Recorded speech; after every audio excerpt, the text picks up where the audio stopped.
All right, Stokastic, here we go. It's your old pal EMac coming to you once again with Danny Burke. The sports have changed. The dynamic duo remains the same. What's going on, good sir? What is going on?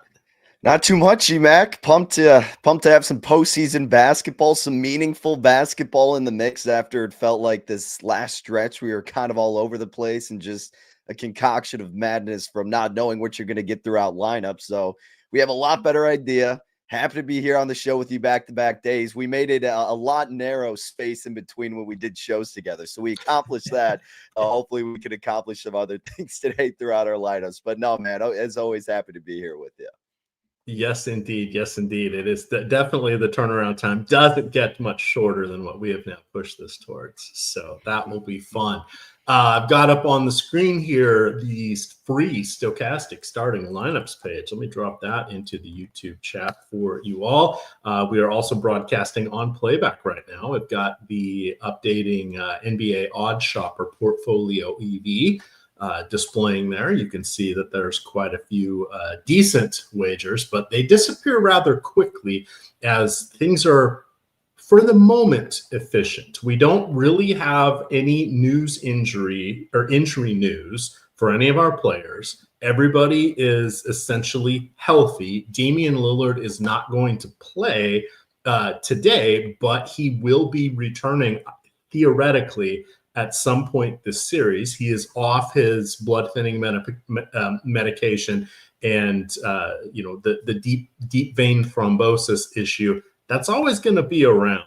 My wife had blood clots. She had to be on the blood thinning medicine for quite some time, probably 6 or 8 months, and then continue to get tested afterwards to make sure everything maintained the same. And you couldn't have any alcohol while you were on those meds. So for a year, but she had just an arthroscopic knee surgery, and it threw a clot, got into her lung. And that was a scary time. Shortly after we were married, she ended up in the emergency room for 5 or 6 days. So it is scary stuff when those things are floating around. So that's sort of what is going on with Lillard, although they got his in time. Same thing with Victor Wembanyama, but it's something that can be an issue for quite some time. All right, so everybody pretty well rested at this point amongst most of the teams that we have playing today. If not, none of these were playing tournament teams. So we've got that is in the mix. Familiar foes, because you have teams back in their conferences, and everybody played each other 3 or 4 times, depending on the scheduling. But some of these just don't make any sense to look at because there's been changes in who was available in those games, what were the various motivations. Some of these matchups took place mostly before the All-Star break in some cases. So how do we carry on what was happening in November and December and January compared to now makes it hard. So when you look at team versus or player versus team, it's still a little tricky. Plus shortened rotations. Most teams are going to be down to 8 or 9 players today. That puts the bench players at risk, and it changes the second unit matchups as well, because there's not really a full second unit for most of these teams. It's usually a front court player, a backcourt player, and either a defensive specialist or instant offense. And they are going to pick up the minutes. But are you ready to embark on our journey here for the real NBA playoffs? Yeah, man. I mean, I'm pumped for it, EMac, and you're right. I mean, it's a completely different dynamic that's being brought to the table in a good way, to where, again, you kind of have an idea of what to expect from these coaches. And it's always funny talking about a guy like Tom Thibodeau and how much he's going to just buckle down his players to damn near be out there for the entirety of the game. So it doesn't necessarily translate to his team being an attractive option for DFS entries. But again, it's good to know what we can expect a little bit more so heading into this. I don't mind the narrowed down slate a tad bit either as well. I understand there's more opportunities for that volatility and more options when you have a ginormous slate to look forward to, but I kind of liked when it's a bit more narrowed down and I can mess around with it from those limited options. So I'm excited, EMac. Looking forward to this postseason. Should be a good one. Indeed, it will. I'm going to be sharing the data hub here as we go through. Mostly going to focus on DraftKings, but we're going to try to leave ourselves enough time towards the end of the show to discuss options on both slates. or both sites. Each site is including all 4 games. That doesn't always happen. Sometimes we see them skip the earlier game depending on what the other competition is for eyeballs. Because starting at 1 o'clock now, it's 10 a.m. on the West Coast, and while most things are East Coast centric, having that shorter time frame to fill contests can sometimes make it tricky. Or in this case, shrink the MLB contests because they want the dollars coming in to the NBA contest, which throws everything out of whack today. But such is life, first world problems. Let's get over to our first game here. And it's been a minute since I did an NBA show, so I'm just getting all an NBA show that mattered, that is. So I'm getting all my tabs and everything back up. But we've got Milwaukee in Indiana. Indiana is 5.5-point home favorites here. We have Giannis Antetokounmpo, who has just been phenomenal. Down the stretch, once Lillard went down, he was averaging almost a triple-double in those, I forget if it was 14 or 16 games. Most of those were without Bobby Portis, as well as he was continuing with his suspension. But what we're going to see today is the rotation seemingly pretty tight once again. So if we sort by minutes here, we're going to see that AJ Green gets kind of the, hey, you're the bench guy most likely to come in for a little bit of offense. We're going to give you 19 minutes. That could be 8. That could be, 21, but it's going to depend on what happens with Ryan Rollins and Kevin Porter and Gary Trent Jr. Are they effective? Are they going to get the hot hand minutes, etc.? And you can see how someone like Giannis just dominates the minutes in this situation. But handing this over to you as you look at our summary here, do you fear not playing anyone from the Deer? Yeah, I mean, it's hard to ignore Bobby Portis, right? And he's obviously going to get a ton of ownership here. 5,000 is his salary at DraftKings, power forward, center eligibility. And with so much of the strain being awarded to Giannis in this game and just being put on his shoulders, which it often is, but even more so, as you alluded to, because of the absence of Damian Lillard and just perhaps lack of depth in general, someone like Bobby Portis is going to have to step up. I mean, again, he's going to be a popular play, but it seems like some guy based on those ramifications that you can't miss out on. I mean, these are the type of games that he has to step up on and be a valuable role player. And we've seen him do it time and time again, EMac. So it's not like it would be anything shocking, but going to be getting a lot of Bobby Portis. I know that the Sims are infatuated with him today as well. And with Giannis, again, I mean, despite how heavily owned he's going to be, still getting a little bit, very minuscule, but still a slight amount of leverage in the recent Sims run that I did, because yeah, I mean, his usage rate is already through the ceiling, but it's got to be that and then some because of that limited availability that you have from other stars to help him in this postseason series, and especially right out of the gates before you get deep into the depths of this series when adversity kicks in and perhaps fatigue, and you get the familiarity there even more than you already have. I mean, he's got to come out just absolutely explosive. So all over Giannis, obviously all over Bobby Portis here. And that's really the two biggest guys and it's not like we're saying anything crazy, right? But it's just two guys you can't ignore heading into today's slate. Yeah, and that's a good one. Let's look at overall. When we look at the entire slate, let me refilter this, make sure we capture everybody here. Is this bringing in all teams? It is. You can see that, and I saw someone ask this in the chat, so I wanted to look at this. They were saying, hey, what if we go really heavy on the first 2 games? Is that a bad idea? What you need to remember here is the sequencing of this shouldn't matter. We don't have any injury news we're waiting for. So the only thing that can help you by kicking the can down the road is to allow yourself to realize, oh my gosh, my chalky players didn't do well. I now need to go extra contrarian with my remaining players to have a chance at a mid cash. Or conversely, hey, my XYZ players did great. Some of my surprising players that were low owned did great. Maybe I go more conservative with my later lineups. That's really the only difference here with the time sequencing. If we were waiting for injury news, that would be a little bit more. But if we look at these games, skipping this first one, especially on DraftKings, that could potentially be a doomsday scenario here, because this game, has a 226 projected game total. The next one at 3:30, the Clippers at Denver has a 225 We fall again. Detroit at New York, 220. And then the last game of the night, 216. The Minnesota is very good defense. New York is a very good defense. Clippers are a very good defense. The two teams in this game, not as good in defense, and they're both willing to play fast. So that's why you're seeing on DraftKings here, they're among the more popular options in the entire player pool. If we flip over to FanDuel, we're seeing something sort of similar here. Couple Denver players or a Denver player pops up.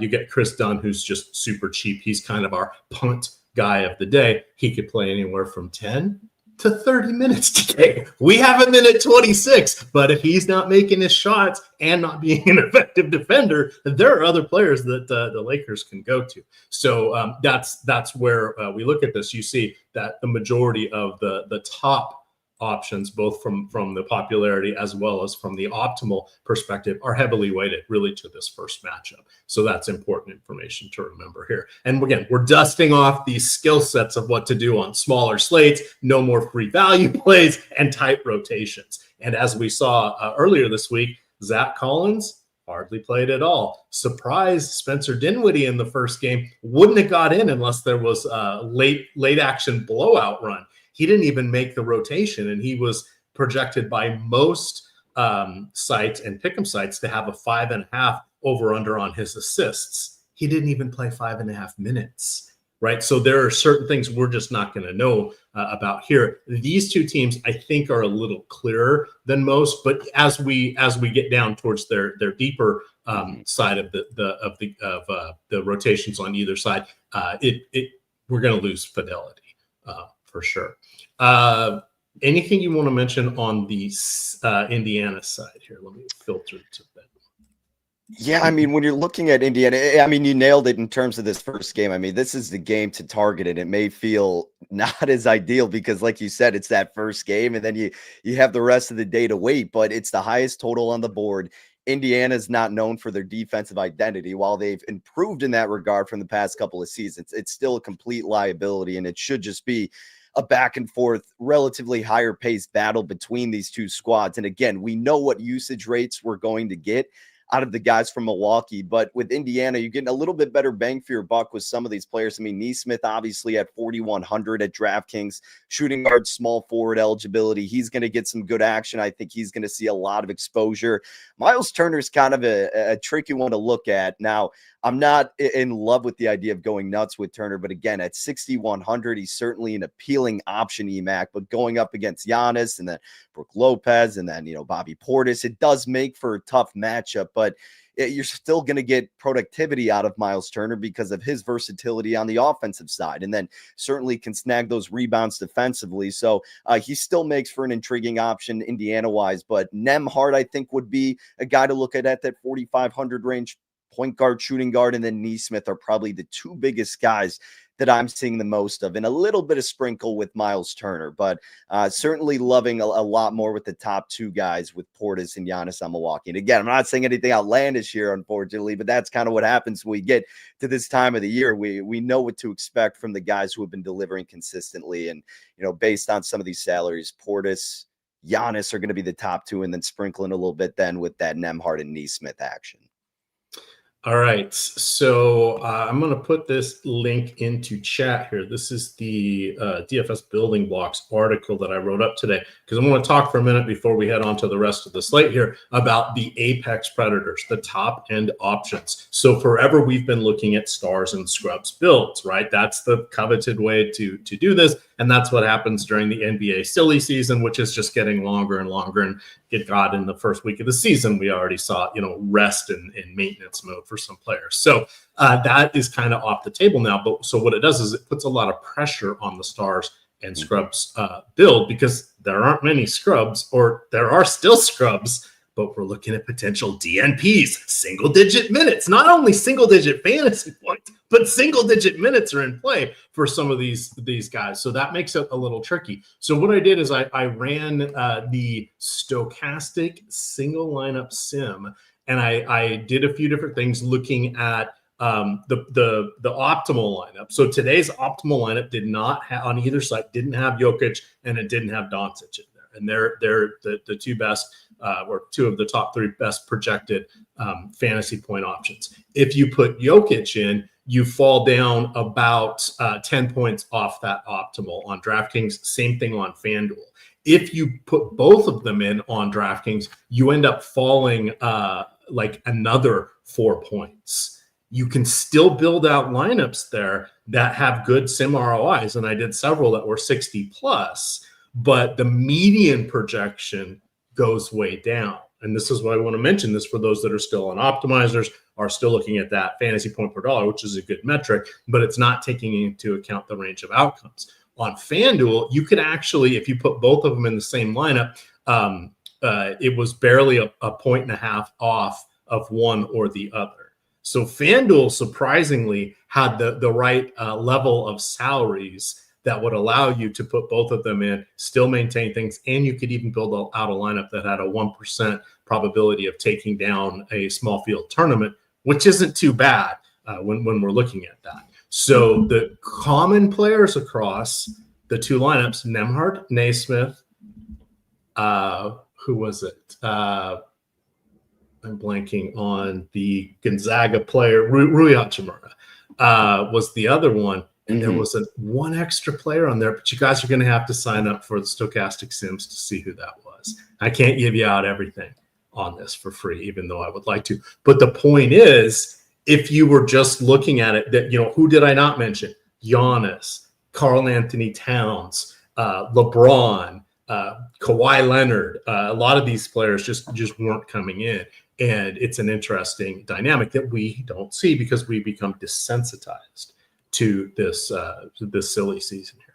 So that's all we got for the first game. I'm going to hand the second game over to you here, since I did a lot of talking there, and my anti-fans in chat are not happy when I take too much oxygen away from the show. So our next game is the Clippers at Denver. It's got the aforementioned Nikola Jokic in there. Denver favored by a bucket at home.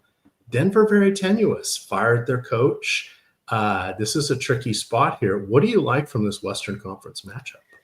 Man, I mean, this matchup in general is very intriguing from a betting perspective, and then certainly from a DFS side of things too. I'm a big fan of the Clippers in general heading into this series, and not even because of the recency of the turmoil that Denver has endured, but that certainly doesn't help their case, EMac. Again, coming into this postseason environment, and with the lack of, I don't want to necessarily say like assistance with Denver, because you still have some pieces there, but I mean, man, still Jokic has to do so much of the work. And again, right out of the gates and throughout this whole series, predictably, it's got to be everything going to Jokic. I mean, just funneling through him, and that's how it's been. And when you have the best player in the NBA on your team, why shouldn't that be the case? I don't know what to expect from a guy like Jamal Murray, who's been in and out this season and has not really looked the same. Aaron Gordon, we've seen flashes in him when he's needed to step up, but when the entire team's healthy, then you kind of see him fall back down a little bit. Speaking of volatility, I mean, Michael Porter Jr. fits the bill exactly for that. And with some of these role guys, you just don't really have that much production and depth from them. So I don't necessarily want to trust them or invest into them. So again, it's not saying anything crazy, but spending up on Jokic makes a lot of sense. My recent Sims run I did, I'm getting about 50% exposure on him throughout about like 300 of the top lineups, and still a lot of leverage here. So again, our Sims are madly in love with him heading into this spot. And why shouldn't you be, based on everything he has showed us in this type of setting year after year? And that's really the main piece from Denver. And outside of that, I don't have too much action from the Nuggets side of thing. EMac, you mentioned Chris Dunn. His price, $3,500 with point guard, shooting guard eligibility is certainly attractive. Again, a guy that if you could just get somewhat of an efficient game from him, that's all you can ask for. And you can't really be too disappointed if he lets you down, because he showed that that's going to be his role from time to time. And in this playoff environment, he may not be getting as much trust as we've seen throughout the regular season, certainly. Kawhi Leonard, I think, is a decent look at 8,400 with small forward, power forward eligibility. Harden, don't really want to just label him down to point guard at 9,000 at DraftKings, even though he's been awesome this entire season.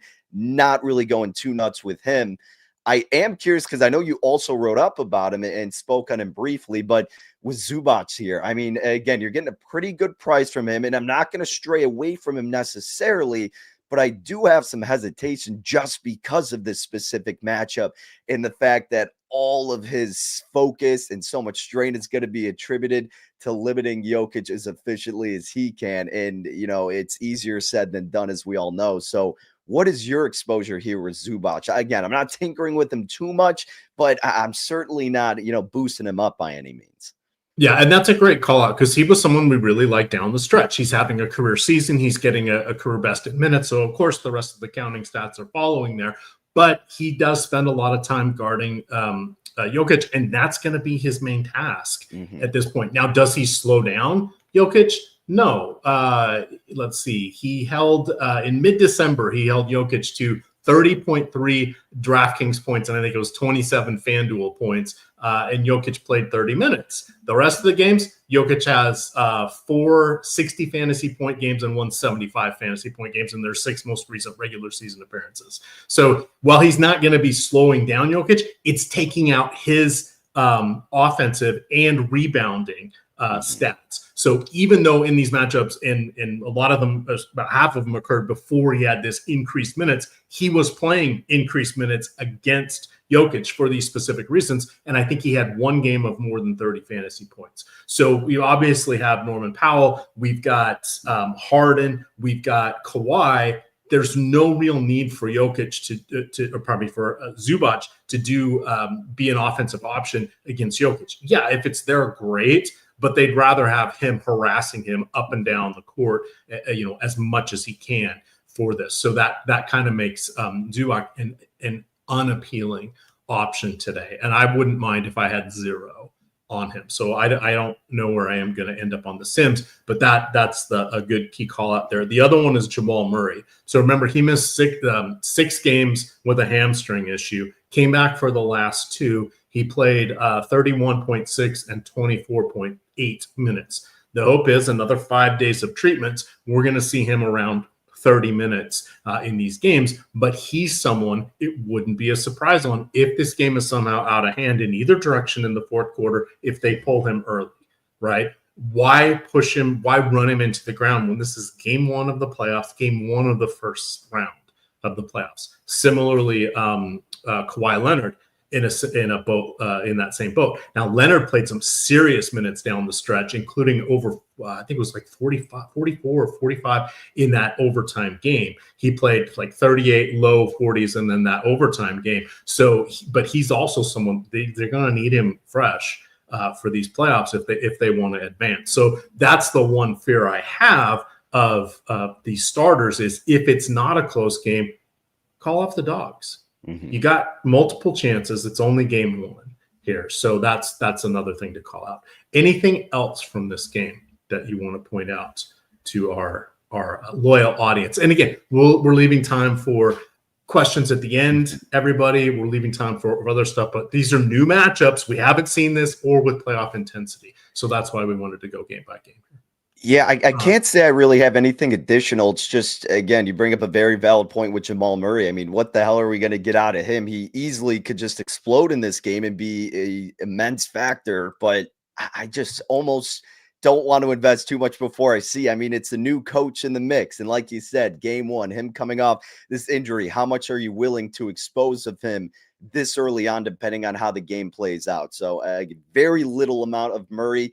Worth the conversation, but also worth more so waiting and seeing what kind of attack we get from him. Sure. And then the last call out here, and again, you get this in all the sims, you get this, the boom bust tool and all that, but the leverage, this is on DraftKings. Jokic is expected to be in the optimal lineup almost 20% of the time. He's only going to be on around 1 in 10 lineups. Again, that's a function of a lot of great players at the top, not many good discount dandies here. You're seeing him with some of the best leverage we've seen all season. So these are the different things we need to consider as we are looking at playoff basketball here. All right, next game, we've got Detroit in New York. The Knicks are favored by 6.5 points in Madison Square Garden there. You've got Cade Cunningham joined by some journeymen, some veterans that have really helped him out and helped elevate the Knicks from one of the, and they were tanking, of course, but one of the losingest records to all the way into the playoffs here. So that is pretty cool. Cunningham setting personal best pretty much across the board. We've heard him say he thinks he can be the best player in the league, or he strives That's his goal, right? He's not saying I am. He's saying I would like to get there. Hey, number one overall pick, as some of these other stars age out, perhaps he could definitely get there. He had 4 solid games against New York. Now, I said let's not worry about team by team matchups. It's nice seeing him have 4 good games against the Knicks because the Knicks have a better defense than others. Should that drive what we're doing today? Not really here, but I wanted to call that one out. What do you see from the Pistons side here in this matchup? Yeah, I mean, certainly the intrigues with Cade Cunningham, how could it not be? But at the same time, I mean, this is a really young player in a tough environment, game 1 of the postseason here. And that's not to say he's not going to be effective, but I mean, spending up in 9,400 with him when you have a guy like Brunson at 8,500 who's been here, you have the slight home court advantage there and, a better symmetry with the offense in this environment going against a Pistons defense that could be all over the place. I know they've improved in the back half of the season, but they still have a long way to go. The Sims are higher on Cade than I am. I would give a slight nod to wanting more exposure on Brunson personally.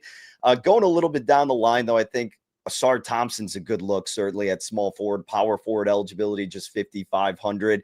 Getting a little bit of leverage with him there, too, and I think he could produce some good minutes and get you some solid productivity. And he's really been increasing his rebounds as well and had some solid games against the Knicks. And again, it's a completely different atmosphere here, but still good to see what he's managed to have under his belt. So this game in general, EMac, is not probably going to be the most exhilarating from a high-paced type of environment that we are expecting to see with Milwaukee and Indiana. So there's not too much exposure I'm going to have overall, but I think Asar Thompson's probably the most appealing look based on his price. But if you're looking for the stardom from both teams, Jalen Brunson, yeah, I'd give him a slight nod over Cade Cunningham on DraftKings. But even at that point, I'm not going too nuts with him. What say you, though? Yeah, it gets tricky. So I did see someone in chat asked, is Rollins starting? You guys can get this on the Stokastic starting lineups page. We'll update it when it's confirmed, but these are our current expectations. And when there are notes or other assumptions, the projections team adds that in there. So you can see we expect Ryan Rollins to continue to start. He did for the majority of the time that Damian Lillard was out. I think Porter Jr. had 1, maybe 2 starts. I think it was only 1. And he was getting by a lot on efficiency. They like Rollins' defense better. Yes, even though Porter Jr. has some steals and was getting the good fantasy production, it was against lesser players, and he was just playing, I don't want to say out of control, but he was playing like a poor man's Russell Westbrook and just everywhere on the court at once. There's a reason he's bounced around the league a couple times. So we want to be tepid with our thoughts on how that's going to play out. But these guys are going to split the point guard minutes. Rollins, the expectation is he probably gets closer to 24 to 26 minutes. Rarely did these guys play together down the stretch, even though they could have. That was just a decision that Doc Rivers did. And I think down the stretch, I think they had like 25 total minutes together, if it was even that high over the last dozen or so games. So sorry, I just wanted to quickly call that one out. Looking to New York, they're kind of interesting here in that we see Tom Thibodeau run these guys into the ground throughout the regular season. They've had 5 days off. That helps them out. But how many times have we seen players on his under his watch just fall apart in the postseason?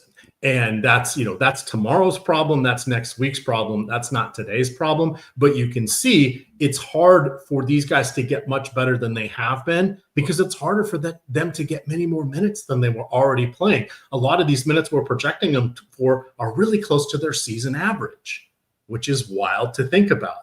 That also means that we know the bench is going to consolidate some. You're going to have Mitchell Robinson play somewhere between 12 and 18 minutes. He's going to back up Cat for the minutes he's not there. They could play alongside each other. It doesn't happen a ton, but that is a possibility. But that would be his access to the other minutes if he's, spelling OG Anunoby or Bridges. You will see Miles McBride has a path to backing up Brunson, so that should get him about 8 or 9 minutes. And then he's got another 8 or 9 backing up the other guards. His play could keep him on the court. If he is hitting his 3-pointers and getting steals, he could take minutes away. But is it going to be Josh Hart, Bridges, or OG, who are all better players than he is, right? So we're running out of ways for him to get minutes. And then we will probably see Cameron Payne play, but it wouldn't be a complete shock if he only plays 5 or 6 minutes, gets one first half rotation, and that's it. Similar thing you could say about Precious Achiuwa.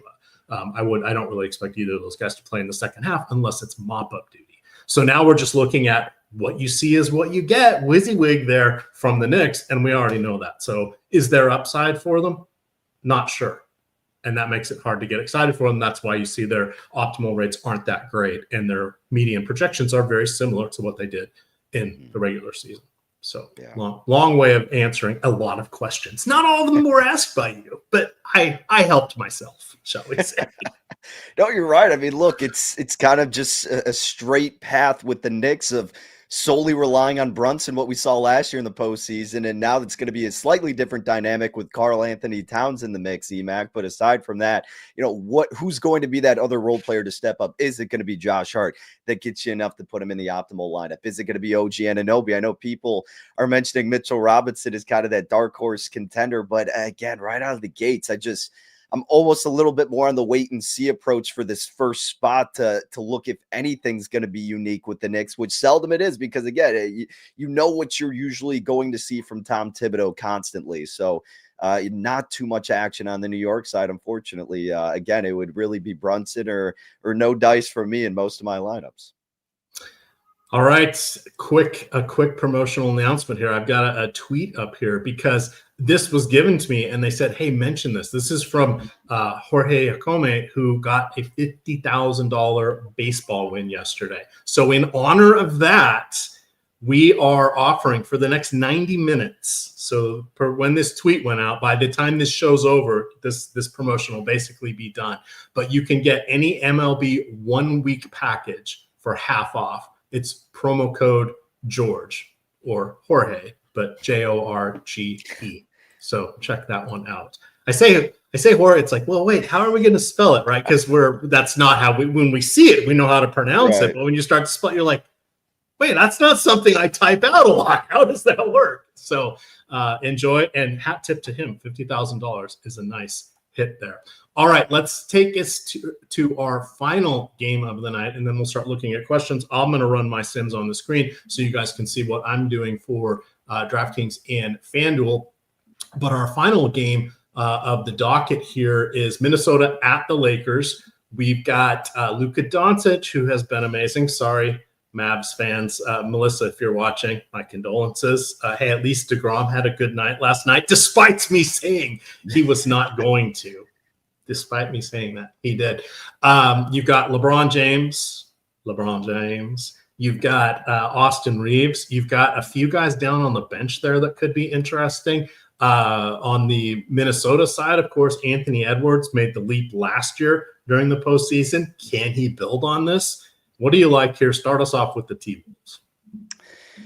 T-Wolves wise, Sims run speaking. I mean, Dante DiVincenzo's coming across about a strong amount of my lineups, around like 45% here exposure, and looks like there's some solid leverage on him, and rightfully so, with point guard, shooting guard eligibility, 4,200, and as we all know, a guy who can catch fire pretty rapidly from beyond the arc, and he's not afraid to get gritty in these playoff environments too, and snack some boards here and there, and really kind of earn those minutes, which is what he's had to do in Minnesota more than he was accustomed to doing with the Knicks. So I think Dante's a good look out of the gates.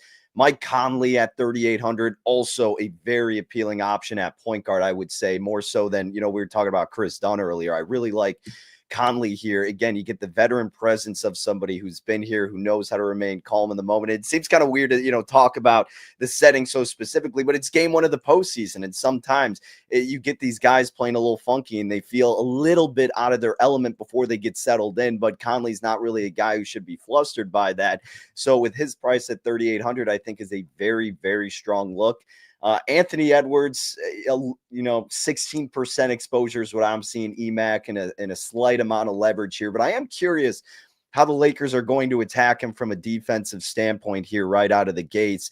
And as dominant and prolific as Anthony Edwards has been, can be, we did see him in a few games really, I don't want to say take a back seat, but he was kind of just moseying around and not attacking as often as he should in some of these playoff games. And not to say that's going to happen today, but I just don't think I want to be overexposed to Anthony Edwards here with, kind of waiting to see how JJ Redick schemes against him and how much he's going to be just really forcing himself toward the rim in this spot and chucking up threes, because we know that's a completely different element that he's added to his game and emphasized. So a little bit of Edwards, but not as much as you'd probably think. But yeah, Dante and Mike Conley, really the two guys standing out to me. All right. Who is going to stop him? My guess is they're going to throw Dorian Finney-Smith at him. Probably a little bit of Gabe Vincent, and then, LeBron, of course, even though he's not a staunch defender, he can at least make life incredibly difficult still for Edwards. Not on every possession by any stretch, but crucial ones, sure. And I think they were going to send help with him. You could see Jared Vanderbilt coming in for wing / backside help, or Rui Hachimura, depending who is on the court. But it's going to be a tough one. There's no real lockdown defender. I mean, DFS is your 3-and-D guy, but he is, another guy that's floated around the league, worthy of being in there, but he makes his bones by being a low usage player that gets some 3-pointers and then plays defense. But he's not super lockdown defender. He's just kind of a really annoying defender. Most teams would love to have him, right? But it's not like oh my God, this is going to be we're going to see a clinic here. That's not the kind of defender, I guess. Turn down EMac's mic. I'd say it's too loud. It's too low. Okay. We're just rolling. We're just rolling here. I do want to throw this out before I forget. Let's get to our, I forgot to set this up, but let's see, the flash sale. Oh, that was another show's flash sale. This is why you got to watch the shows. You get the different flash sales in here. But we've got what did they? Oh, there we go. We've got the Portfolio EV 7-day free trial for everybody. The link for that is in the YouTube description below us here, as is the link join offer that can also get you, if you sign up for any of these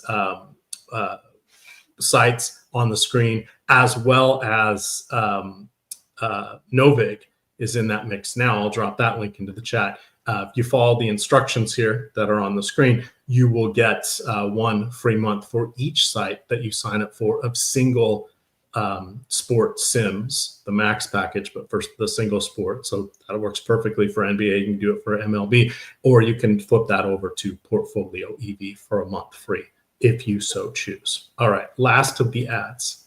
I think we shall see. We shall see.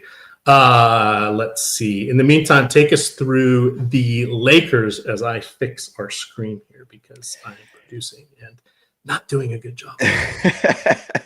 Yeah, Rui Hachimura from Los Angeles, absolutely somebody that you have to pay attention to in this slate, EMac. 4,500, small forward, power forward eligibility, and his production's been great over this past month. And, if you can expect that to continue, where, again, what are the defensive matchups going to be from Minnesota? Then obviously looking at Los Angeles, there's only so much you can do to limit LeBron, to limit Luka, but who's that next option? And Rui Hachimura has done a really good job since the addition of Luka Doncic of creating space from himself and really being able to cut to the basket at the right time. And then that's where you boost up a guy like LeBron with some of his dimes. And obviously Luka, a very good facilitator as well. Rui's found a nice little mesh here with these two players, and I think we're going to see that play to fruition here in this first game, and that could be prolonging through this first round series. And again, with his price being so low and at dual positions, Rui Hachimura is definitely a guy I'm targeting out of Los Angeles.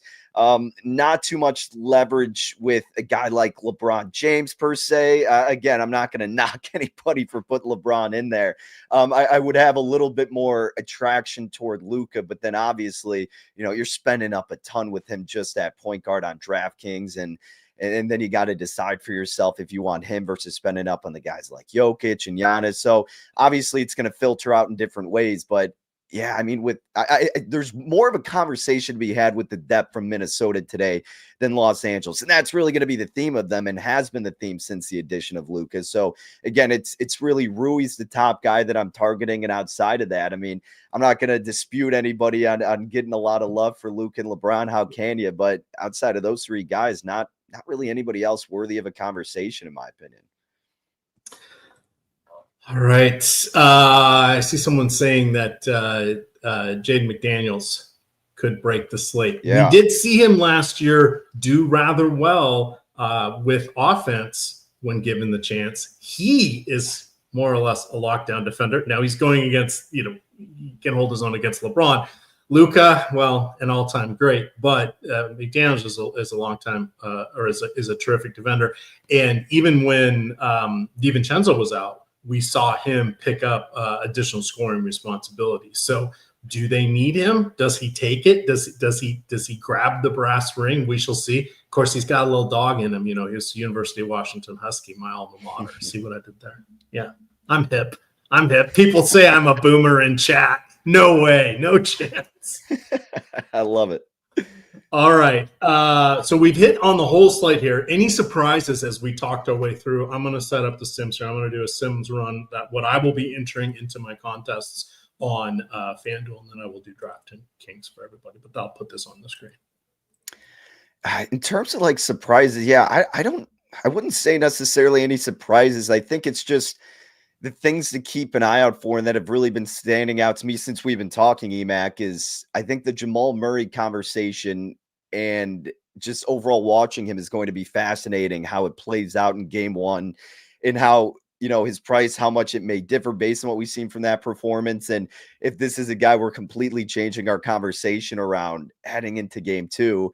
And then with just looking at that Minnesota spot again, someone like Mike Conley with that really cheap price, the more I was kind of talking about him, the more I'm kind of getting in love with the idea of boosting him up a tad bit more. Again, I know we were talking about Chris Dunn here, but I really think Mike Conley could step up in a big way in this game. So again, nothing too surprising per se. I just think a couple of fascinating talking points. And then, Zubac is another one. I mean, is he really going to be as productive as our tools are leading us to believe he's going to be? And again, seldom do we want to go in the opposite direction of that. But man, if he's out there solely just, hey, your job here is just to throw everything you can at Jokic and stop him. We don't give a damn what you're doing offensively. Like, I don't know if that's someone that I want to be heavily exposed to. And I think you put it a good way too. You're like, look, I wouldn't be disappointed if I didn't have any Zubac in my lineup. And if that was the case, I probably wouldn't have batted an eye. I mean, I'm certainly going to have him, but if I didn't, I wouldn't be throwing a fit. So yeah, I mean, those are probably the biggest talking points that are resonating with me. All right, let's take a peek here. I was getting my template ready, but we should have the results just about done for the FanDuel projections. What I'm going to do is I'm going to boost Jokic, and I am going to boost Doncic, because I wanted to take a chance on trying to catch those two in the optimal lineup. Okay. And even going through and talking about the show, I'm comfortable with that. I'd like to be maybe 50% above the field on each of them. We'll see where this comes out. But you can see here that Nembhard, Chris Dunn, and Rui Hachimura are kind of the value plays that are popping up here, or the point per dollar plays. We are use the term value, but it's really fantasy point per dollar plays here, because that's what's pushing these guys up. But if we look at this, I see that there's not a ton of Doncic. 37%. That's double the field. So I don't need to do anything on that.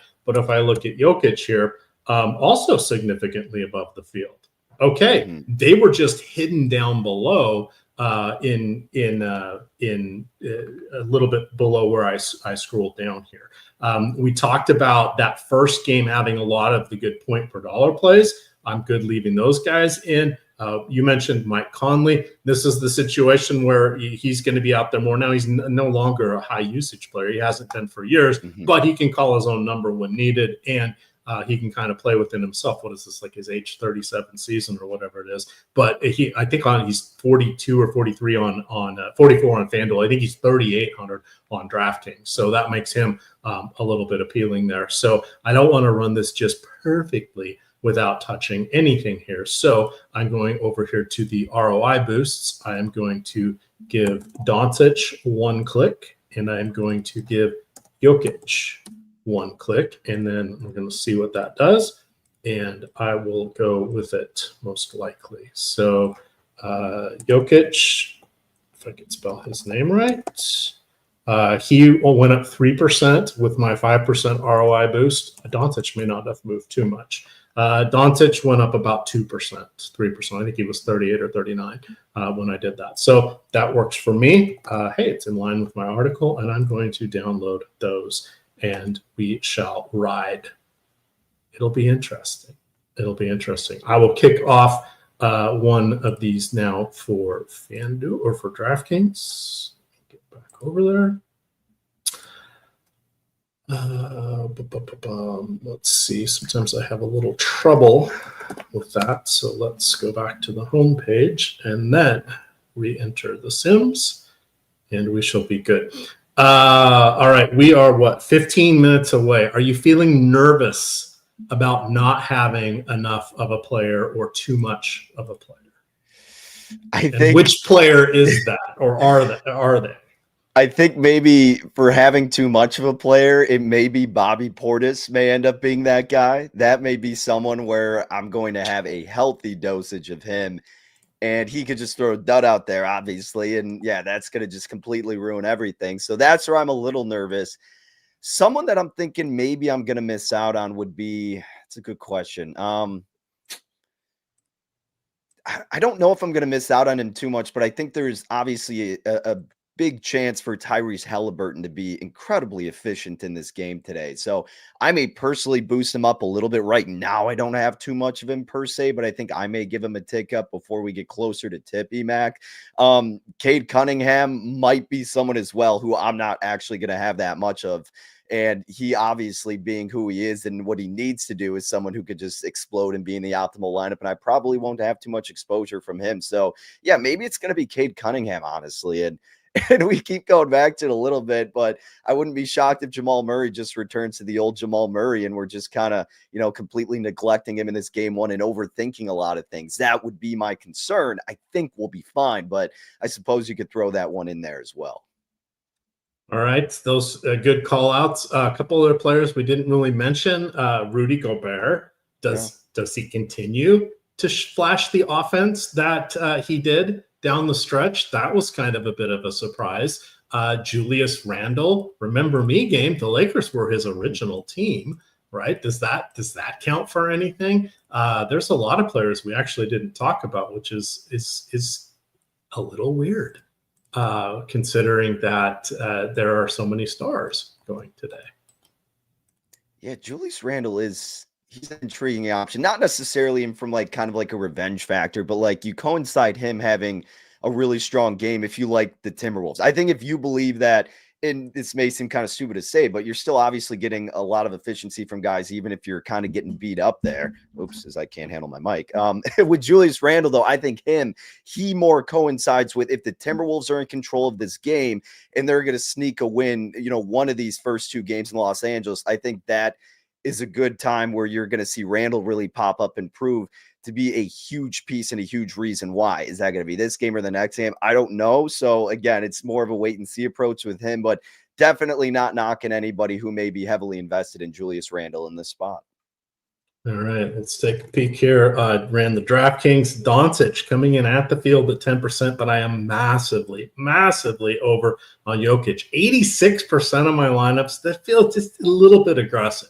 So I'm only building out 50 on DraftKings. So let me go to Doncic here. I'm curious to see. I'm going to give him 3 clicks up on the ROI boost, and I'm going to see how much that impacts him and how much that impacts Jokic. Okay, so we saw Jokic go down about 15%.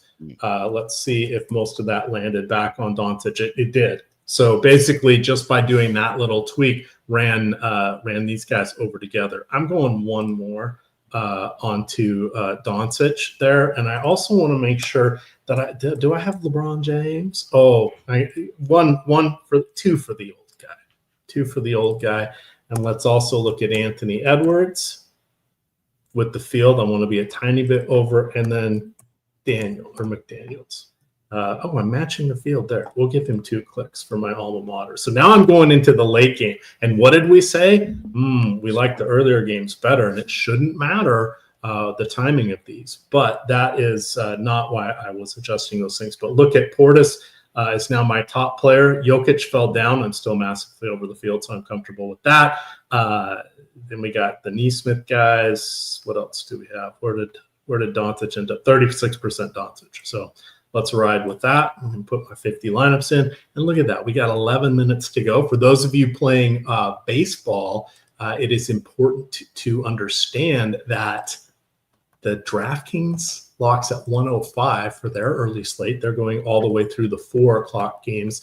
FanDuel is taking the 3 o'clock game and all of the 4 o'clock games. So understand your side of choice. Yahoo is launching a bunch of different contests, and they always go through the end of the slate from whenever they start theirs. But let's drop, for you seam heads, drop the top stacks and spotlight pitchers article into chat. All right, let's see if we have any questions here. And let's see, did we get any super chats? We did not. Live messages there. Does Austin Reeves feel kind of cheap or seem kind of cheap? Maybe. I think he's going to defer to the 2 future Hall of Famers. Mm-hmm.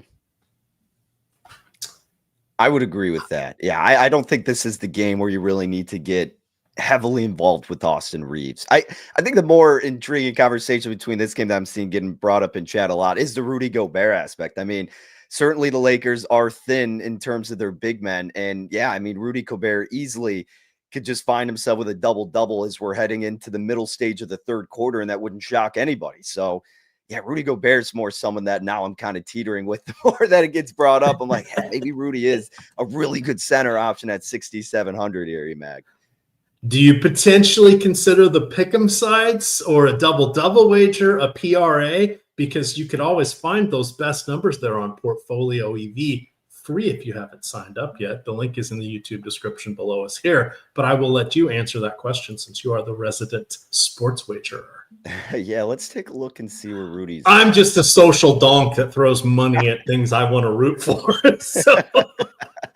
Now, the pressure is on me. I gave out my 2 baseball picks yesterday. They hit, so now I'm due for a slide, quite the opposite. But let's see. Rudy, 11.5, minus $125 for rebounds. I definitely not going to be going under on that. Several books are moving to 12.5. So, yeah, I would look at his – I mean, the safer play is to just really knock down his rebounds as opposed to going to his PRA, because if it's just going to be the Anthony Edwards show and then Julius Randle takes over, then at the very least, all Gobert's doing out there is snagging these boards. So I am kind of shocked it's actually only at 11.5. That may be a bet that I end up placing there, because I think 12.5 is kind of the floor for where you would set it at with Rudy, but maybe they're just going a little bit lower in this first game here, wondering how it's going to pan out in a playoff series. But even with the 11 in the hook, minus 125 is the best you're seeing. Everywhere else is moving up to minus 160 or above. So yeah, ESPN bet best number right now, $125 over 11 in the hook with Gobert on his boards. All right, a few more questions here. Now, some of these are 1v1s, and 1v1s can kind of be annoying, except we have thoughts about some of these because this is early matchups. We haven't seen them under real playoff conditions here. So did we have any feelings about Kevin Porter Jr.? I think he's perfectly fine. Rollins is probably going to be starting there. Let's look and see what we have the minutes. I'm guessing we have it like 26-22. It's unlikely that they play together, but I'm fine with Kevin Porter Jr., but you just need to understand these are different a different situation where he's not going to really be going against the second unit. Oh, interesting. We have each of them for 21 minutes. Wow, that was okay. Color me surprised there. Let's do Milwaukee only. Let me see here. Why is that the case? Who are we giving minutes to? I guess we're giving more to Gary Trent Jr. That's where it's consolidating a little bit, and we're thinking that AJ Green may come in as well. but that caught me off guard. I would still lean towards I was going to say I'd lean 26 like a 2 less for Porter, but I'm a little surprised we have them that close and not completely splitting those 48 minutes. Yeah, I'm kind of torn with Kevin Porter. I know our tools are feeling pretty good about him, but for me with Milwaukee, it's just, I'm going to be heavy on Giannis as my top spend up option. Then I already mentioned that, Portis is that next guy where I'm a little fearful how much I'm invested in him too.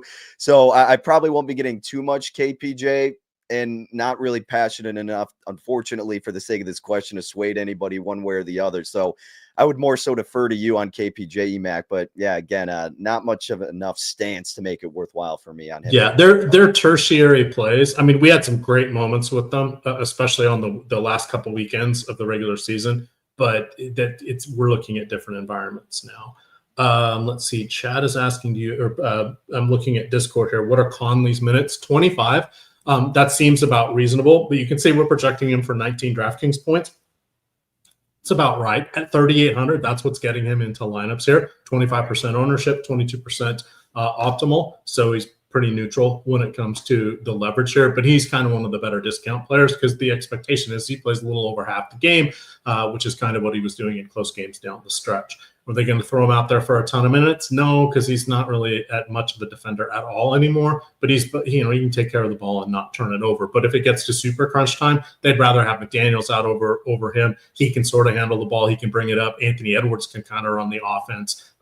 If they need offense, it's going to be Dante DiVincenzo. So there's a lot of paths for him to lose minutes in those situations. But you can see here, we got Edwards for 39, Gobert for 36, Randall for 34. It doesn't leave a lot of minutes for the other guys here.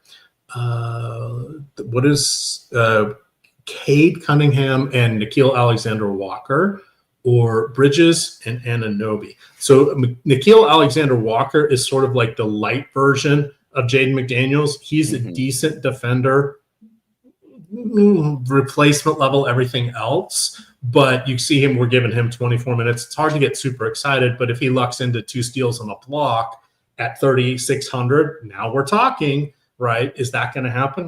I don't know. If we look at his projection of 17.5 fantasy points, probably not, but it's not out of the realm of possibility. His salary is kind of nice.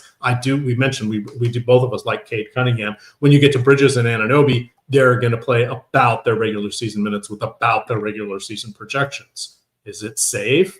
Yes. Is Tibbs a madman? Could these guys get over 40 minutes in a close game? And by close game, I mean if the other team hits back-to-back three-pointers and pulls within 12 points, Tibbs considers that close. Could they get 42 minutes? Yes.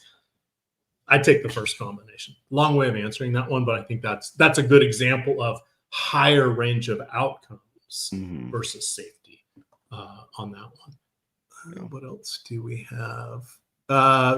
Chris Dunn, you had mentioned a little bit about Chris Dunn. Do you want to kind of round out with him as we have 3 minutes to go here? Because he's a big discount dandy. Yeah, I mean, I'm definitely going to be getting a sizable portion of Chris Dunn, point guard, shooting guard eligibility, 3,500 on DraftKings. Our tools like him as well. A little bit of leverage, optimal percentage, 21.5%. So I've got no issue with Chris Dunn. I'd probably give a little bit more toward Mike Conley, even though you're paying about $300 more. If it really comes down to it, I'm not going to be splitting hairs enough to take a complete stance on Conley over Dunn, but I think Dunn will be a good asset, especially with some of these spend up options that we're looking to tackle. And if you're looking in that point guard spot, trying to avoid, overspending for James Harden, for Cade Cunningham, Luka Doncic, someone like that, then yeah, I'd probably rather stack up on these bigs as opposed to some of these guys in the point guard position. All right. Any upset predictions?